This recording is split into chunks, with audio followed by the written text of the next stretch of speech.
ត្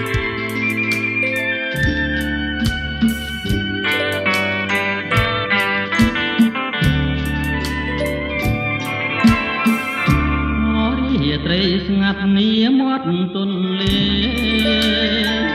កន្លែងគូស្នេហ៍ធ្លាប់មកកំសាន្ត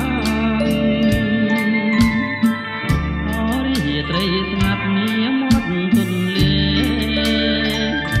កន្លែងគូស្នេហ៍ធ្លាប់មកកំសាន្តអង្គុយរៀបរាប់រឿងស្នេហ៍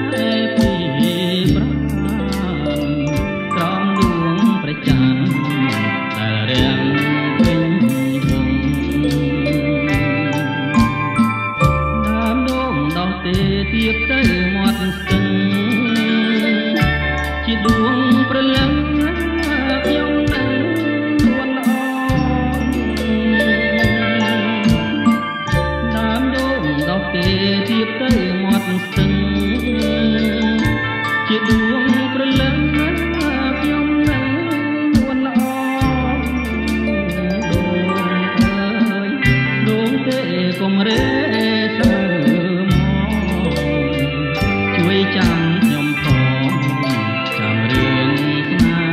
ហាយន្តត្រជាយកក្លៀងរំពើក្របងកាយខ្លាចក្លិនកូននេះថា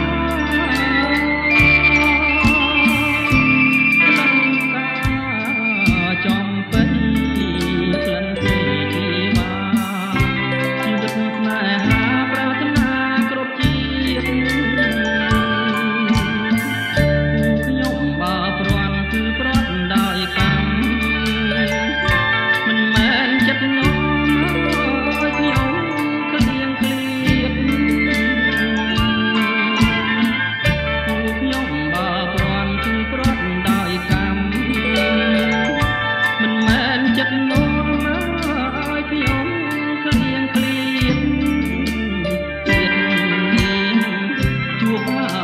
ក្រោ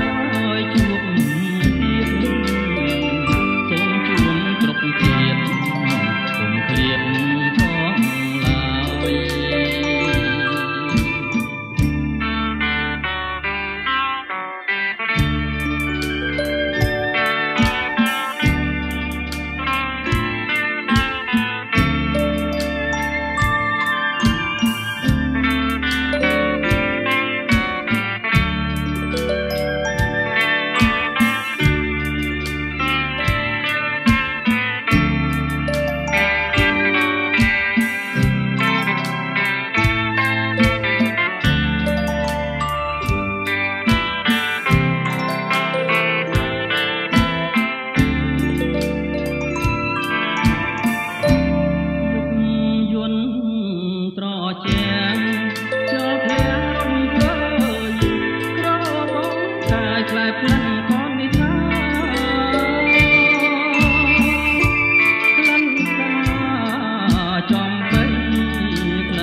ជីវិតស្នេហាប្រាថ្នាគ្រប់ជាតិ